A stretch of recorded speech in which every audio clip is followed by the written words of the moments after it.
I'd just like to let everybody know that I've got a brand new list channel called The Gamepad. Over on there we make gaming based list videos ranging from creepy to just randomness. So if you're into that kind of stuff, then be sure to go check it out. But even if you're not, be sure to go subscribe to it just to get up and running. Now on to the video. Sometimes judicial systems make mistakes, and due to this, innocent people are convicted of crimes they didn't commit. In this video, we will take a look at some of the most notorious wrongful conviction cases in history. Number 5. Stephen Avery. This man's case received much attention after Netflix released their feature documentary about him called Making a Murderer. For those that have watched it, you will already know what happens to this man, but for those who haven't seen it, this is his story. Stephen Avery from Manitowoc, Wisconsin, served 18 years in prison for a wrongful sexual assault charge. Before he was charged with this, he was involved with quite a bit of legal trouble. Let's take a look at his legal trouble. At the age of 18, he was convicted of burglary and was sentenced to 2 years in prison. For this, he served 10 months. Then, at the age of 20, Avery along with a friend were both convicted of animal cruelty. This was after they poured gasoline over Avery's cat and launched it into a fire. For this, he was sentenced to 9 months in jail.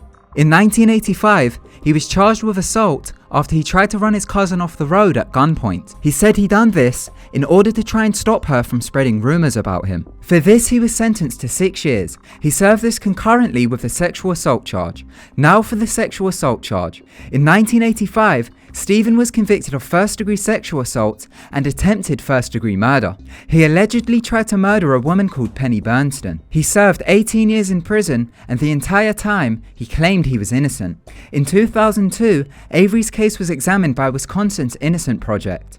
They had managed to prove that Stephen was not guilty. They were able to do this as a result in improved DNA testing. He was released from prison a year later as the project were able to gain exoneration for him due to the DNA evidence. The DNA had showed that a man by the name of Gregory Allen had committed the sexual assault. He was already in prison serving a 60-year sentence. There has been many speculation that Stephen was set up by the Manitowoc Police Department and judicial system. People believe he was set up because of his previous convictions and because his family's name had a bad reputation. Along with this, his cousin that he tried to run off the road was married to a Manitowoc County Sheriff's deputy. In 2005, Stephen was arrested for the murder of a woman called Teresa Halbach. He was convicted 2 years later and was sentenced to life imprisonment without the possibility of parole. Teresa was scheduled to meet Stephen on October 31st, 2005. She had also gone missing on the same day. A month later, Stephen was charged with her murder. This was after her charred remains were found in his salvage yard. Once again, people believe he was set up. This was because the jurors on the case had been relatives of people in the Manitowoc Police Department that were involved in the previous case. However, people believe he did commit the murder. Ken Kratz, an attorney working on the case, had revealed that Stephen told his previous cellmate that once he got out, he was going to build a torture chamber to torture and kill women. There were said to be several diagrams that illustrated the chamber. The attorney also said that Stephen once told his cellmate that fire was the best way to dispose of a body. Some people believe that Stephen did commit the murder, but only because his previous lengthy conviction drove him insane. Number 4. Kirk Bloodsworth. This man was the first American ever to be placed on death row. Kirk was a former Marine who lived in Maryland. In 1985, he was convicted of sexual assault, rape, and first-degree murder of a 9-year-old girl. Although 5 eyewitnesses placed him at the scene, he claimed his innocence the entire time. In 1992, while in prison, Kirk began to read books and study DNA and how it can be used to clear people of crimes. In order to try and prove his innocence, he pushed to have the evidence against him tested for DNA. The only DNA evidence linked to the case was semen on the victim's underwear, but this evidence was lost. However, after Kirk's inquiry, the evidence was found in a paper bag in the judge's chambers. After testing the semen, it showed that Kirk was not a match. It had matched a man by the name of Kimberly Ruffner. During the time of the match, he was serving a 45-year prison sentence for rape, burglary, and attempted murder. A little bonus fact, Kimberly was living in the cell located directly underneath Kirk's while they were in prison. In 1993, Kirk was released after spending almost 9 years in prison. This was with 2 of them being on death row. As of today, he is a program officer for the Justice Project. This project's goal is to help combat corruption in law. There is also a Kickstarter-funded film being produced about his life. Number 3. Alfred Dreyfus. This man was a French artillery officer who was convicted of treason in 1894. His case became one of the most tense political dramas in French history and is now known as the Dreyfus Affair. In 1894, the French army's counterintelligence got information that the German army had been receiving classified information about artillery parts that the French had been obtaining. The only people that knew of this information were high-ranking army officials. The French army had come to the conclusion that a spy must have been providing the information to the Germans. Suspicion came upon Alfred and he was arrested for treason on October 15, 1894. He was stripped of his army rank and was sentenced to life imprisonment. He was also humiliated as French soldiers placed him in front of spectators, cut his insignia out of his uniform and then broke his sword.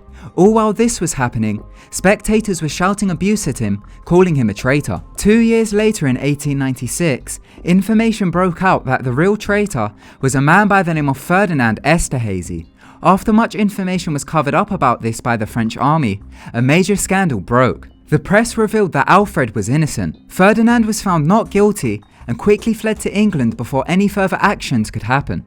Alfred was still not set free, and this caused another scandal which insinuated that this was because of Alfred's Jewish background. This led to the press making claims saying that the French army hated Jews. Due to public outcry, Alfred got a second trial, but once again he was found guilty. However, due to the public's reaction, the President of France issued Alfred a pardon and he was released from prison in 1899. His army rank was reinstated and he received a promotion. Number 2. James Bain. In 1974, James was convicted of breaking and entering, kidnapping and rape. This was after a 9-year-old boy stumbled out of a forest naked and gave police Bain's first name and also stated that he had seen a red motorcycle. James had owned a red motorcycle. After being found guilty due to an unfair trial, he spent the next 35 years in and out of many different prisons. During his time, he claimed that he was innocent and asked for DNA testing on 5 occasions, but was denied each time. In 2009, the Innocent Project of Florida decided to take a look at the case and help James. After they continued to put pressure on Florida's judicial system, they finally agreed to DNA testing. After running the test, they proved that James was innocent after spending 35 years in prison. He was then released. He had went into prison at the age of 19 and was released at the age of 54. Number 1. Dr. Sam Sheppard. Sam Shepard was a doctor born in Cleveland, Ohio in 1923. In 1954, he was convicted for the brutal murder of his pregnant wife. On July 3, 1954, Sam and his wife Marilyn were entertaining guests at their home in Ohio. After Sam fell asleep in the living room, Marilyn escorted the guests out. She then made her way upstairs to the bedroom and went to sleep alone. During the early hours, Marilyn was bludgeoned to death and the entire bedroom was covered in blood. The murderers had also taken several items from the home, but they were found stashed in a bag within shrubbery behind the house. According to Sam, he'd awoken in the middle of the night and ran upstairs because he heard his wife screaming. Once he reached the bedroom, he claims he saw a figure, then was knocked unconscious. At 5:40 AM, he came to and phoned a neighbor begging them to come to his home. The neighbor went to the house and phoned the police. After police investigated the crime scene, they had come to the conclusion that Sam had murdered his wife. Although he had strong defense based on his injuries caused by the intruders, he was still found guilty. On December 21st, 1954, Sam was found guilty of second-degree murder and was sentenced to life in prison. The trial and case were highly publicized in the media. In 1966, after many years of appeals, he finally got a retrial. This was because it was found out that the original jury had used reports from the media to make their verdict. Sam was acquitted and was released from prison. After his release, he became a professional wrestler where he used the nickname The Killer. This probably didn't help his cause. Thank you so much for watching. Remember to go check out my new gaming based list channel called The Gamepad, as it is now up and running. Goodbye.